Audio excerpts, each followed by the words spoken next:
Hey there, my name is Shane Craddock, and this is the Inner Edge podcast, where I share a different take on how to lead and live a sustainable, high-performance life. Over the course of different episodes, I'm going to challenge the belief that tension, stress, and struggle are essential to success and creativity. My experience is that there's an easier way, there's a better way, and indeed there's an essential way that we need to explore for the times that we live in. So let's go ahead, let's jump in and explore. Hi there, welcome to today's episode. I hope wherever you are that things are good, and also that you're in good spirits. And if not, maybe this podcast might help a little bit with that, or all the other ones. That's the intention anyway. And even if you're doing well, maybe we want to help you do better. Anyway, enough with the rah-rah, Shane. Let's get on with it. Today's episode is about time. Now, I suppose I have a long history with time, no more than anybody else. And I'm still here to tell the tale. But I also, I suppose as part of my career over the last 20 years, I've done a lot of work with people on improving how they use their time, because I'm fascinated with time. And obviously, you know, there's different levels. Most people just want what I would call the crack cocaine, the quick hit on how do I improve my time, etc. But when you get into it, there's actually a lot of layers around time. And actually, maybe one of the biggest things of all to consider is that time is a psychological construct. But so be it. We live in that kind of a world, and we all have 24 hours in a day, but the question is, how well do we use them? Now, there's loads of time management courses, loads of productivity courses, etc. And I suppose I contribute a little bit in that area as well with my program MindShift, which is what I would consider, I suppose, productivity or effectiveness skills for the digital age, MindShift. But I was chatting to somebody this week who's an entrepreneur, a very good one, and I can't remember how we got onto it. They said to me, he said, "Yeah, listen, I think I know how you manage your week." And I said, "Oh, tell me." And they said, literally every minute of every day is kind of blocked out in your calendar, and you're really strict. And that is not the way Shane does his planning. So it actually made me laugh. And I thought, okay, I'm going to dig a little bit into this and share with you, I suppose, a little bit about how I do, but also where I think the edge is.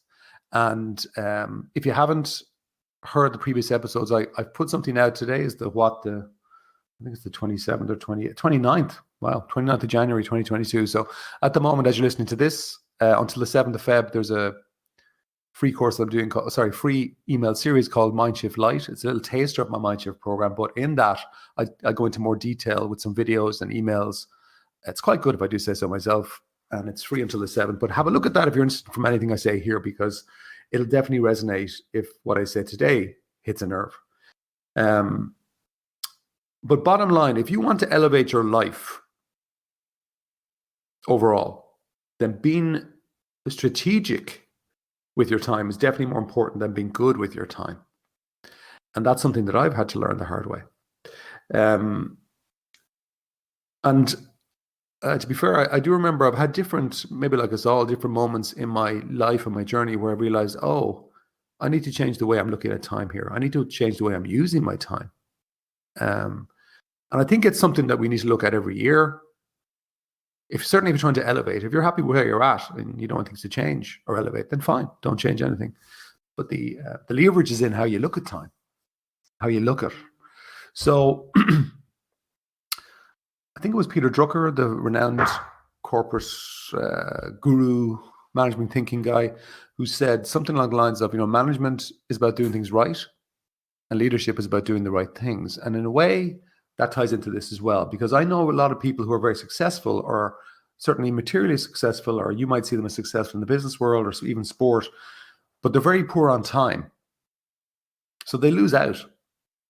And I will throw this in, I think, like, true wealth is about having discretionary time. And that is an interesting point that I'll probably do a separate podcast on now that I'm saying it out loud. Now, separately, I also know people who are really great at what they do, and they're very busy, and you could say they're good with their time, but they're not strategic. And so they lose out because they can be busy, maybe even very organized, but not strategic. So they will have a sense of something not quite being right. They might miss out on fulfillment, and they probably get burnt out. And so they need more balance. And certainly I can relate to that one. And I do think there's kind of a happy medium. And so for me, when I first kind of got into, I suppose, how to make better use of your time was back, I think around 1995. It was just post my breakdown that I've spoken about here before. And I kind of got into, I guess, personal professional development. So how many years ago was that? It's about 26, 27. Jeez. Um, yeah, that's actually scary. But anyway, one of the first books I read was one that you probably know, which is 7 Habits of Highly Effective People. And that really opened my eyes to a different world. And I became very interested in, a different model of time management. Now, when Covey wrote that 26 years ago, I actually believe that some of the core principles still valid because they're true, they're universal truths. But the approach has had to change because we're not in the same world now today. And it needs to be more mental. And that's why I created something like MindShift, but also regardless, even with my work and even things like this is why I focus on the inner side, because it hits everything. Now, I used to, when I got into that 7 Habits approach with Covey, I kind of got very effective. I definitely had every minute planned out to a degree. I was very structured and it worked. I got good results. But over time, 2 big problems emerged. The first one was that I started to get worn out. That was the first one. So it's a bit like an engine. It's performing at a high level, but if you're not really looking after it, taking breaks, things like that, then you tend to get worn out. And as Covey would call it, probably sharpening the saw. But I've seen it happen a lot with other people who kind of know the same material. And also the second then problem was that you miss the spontaneity of life. You can kind of get almost so clear in your plan and so structured that you miss perhaps what's right in front of you and the opportunities that perhaps life has intended for you. And that's definitely something that I've built into my life now. So my focus really for me is to kind of become not good with my time, but become more strategic with my time, or to be fair, maybe a bit of both. Hey there, just a quick note. If you are interested in maybe getting stuck in with some work with me for where I can help you on a more practical level, actually interact with you live, I would highly recommend just checking out my MindShift program, which is going to kick off 23rd of Feb. Registration is open now. Got some really good people coming in already. But if you're unsure, which is understandable, I would suggest checking out my free 5-day email and video series, MindShift Lite. I'm going to put the link in the show notes here. You get a taste of some of the key fundamentals of it. There's no obligation to do anything afterwards. As I say, it's free. It's free until the 7th of February. And there'll be light promotion from me on MindShift, the program. But regardless, I guarantee you, with the content you get from me there, you'll manage to get a shift in whatever level you're at right now. It doesn't matter your role or where you are in the world. Sure, why not give it a go? What have you got to lose? It's there in the show notes. Let's get back to the show. So what does strategic mean, I suppose, is a question. So I would say it's using your time for higher value in your work and your life. Higher value, higher impact. It's probably in the area of direction, purpose, maybe the significant field that you're playing on. Like they're the bigger questions. They're not tactical. And I think another way of looking at it is something that I shared on my recent webinar, Win Bigger, which I'll also put a link in the notes here if you're interested. Go back and look at it.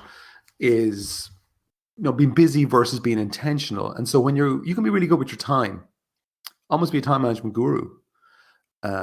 Very effective, very efficient. People see you as the busy person getting things done. But I guarantee you at some point you'll realize, there's something missing here, or this is just not, at some deep level there's something wrong. And that's when I think you need to look into, be more intentional. Be more intentional. Why am I doing what I'm doing? What am I really trying to create? What even do I want my legacy to be here in this business, in this time, in my life? What else can I do? How do I raise my game? How do I make more impact? And I think a giveaway is if you get to the end of the week, a lot of people, and you're thinking to yourself, whew, that was a busy week. That was a bit nuts, but I feel wrecked. And worst of all, I've got no sense of satisfaction because I know I didn't really hit the stuff that mattered most, versus getting to the end of the week and go, yeah, that was a busy week. But I was balanced. I was centered. And most of all, I know I moved the dial on what matters most. And it still shocks me that, when I'm working privately with some people who are very accomplished in their careers, very smart, it still shocks me that they can drop the ball in this as well, insofar as that it's easy to get caught up with the lower value stuff, to allow yourself to get dragged down into the mud would be the way I'd look at it, into the weeds. And if you're a CEO of an organization, you certainly need to be up at the highest level. And there's an edge in this area if you're hearing what I'm saying. But regardless of whether you're CEO in a business or not, you're certainly the CEO of your life, or you have that opportunity to be. And so it's the same thing really there. You have a life and you're the CEO of it. And I think very much, if you're not hearing it already, there is an inner element to this that is critically important, and it's to reflect on, I suppose to help you with that is to reflect on, why are you doing what you're doing? Why are you so busy? Why are you even engaged in that project? Why are you on that committee? Why are you in that career? It's to step back and not to kind of be navel gazing and reflecting all the time, because we have to balance it up. But if you're not making time for those kind of strategic questions, well, then that's going to be a problem. Now, it is funny. I also think you can be overly strategic insofar as that if you're, and I know some people like this, if you're very, very operating at the strategic level and there's no tactical element to it, what you're going to find is that time will not be necessarily the best for them either, insofar as that they will maybe be late all the time or forget things. Now, you can balance it out sometimes in business by getting somebody who's very organized around that person, but that doesn't always happen. So you can be very strategic, or you can be very tactical, very good with your time. Personally, I think, and it's hard to do this, I think, but it is possible, is to be strategic and tactical with your time. That to me is, I suppose, where I see the edge. So a little bit of a reflection for you to help put some of this into practical action. What do you think of the top 5 outcomes, top 3 to 5 outcomes that you'd like to have created by the end of the next month from when you're listening to this podcast? So end of the next month, what are the top 3 to 5 outcomes? And then just look at them and say, okay, are they the right ones? Are they the best use of my time? What else could I be doing? That's part 1. And part 2 then would be to say, well, hang on now. If you feel very, very busy, which most people, let's be frank, do. Most people, I hear it all the time, that I haven't got enough hours in the day, blah, blah, blah. I would say, well, why are you so busy? What are you running from? That's a biggie. Or what are you running to? And all the stuff that you're doing, is it really taking you where you want to go? I find most of the time for people, at least 50% of what they're doing is really not worth their time. Now, if you can go to the top outcomes and go there in your mind and see it, and if you're happy with the outcomes, okay, fine. Well, then use that as a filter now, and then work backwards from there, which I'm sure a lot of you listening to this probably do already for some areas, but maybe not all. And then ask yourself, looking backwards, okay, if I'm going to achieve those, well, then how do I use my time? How do I manage my time? And then every week, look at your time and see what's the reality. Because I think what you'll find, certainly if you're kind of trying to make improvements, you'll see, hang on a second here, I'm getting dragged into this project, or this person takes up a huge amount of my time, or my email's on way too much, or I'm kind of drifting around having coffees with people, and I'm not really using my time on the things that I'm telling myself are the most important. So I hope some of that might hit a nerve. And a key question, I guess, to consider at the end of this would be, are you busy, or are you being strategically intentional? Not just for work now, but for your life or whatever is important to you. Are you busy? It's so easy to be busy and feel like you're getting stuff done. But that is not a strategy for success. No way. It just doesn't work. There's way more you can create and enjoy by being deliberately, strategically intentional. Is it easy? No. But is it possible? Absolutely, yeah. And you can actually make progress once you start to look in that direction. And if you want to make real progress over the next 12 months, real progress now, I would encourage you to step back frequently and think about how you're thinking about your time. It's never a waste of time. All right, thanks for being with me. Bye-bye.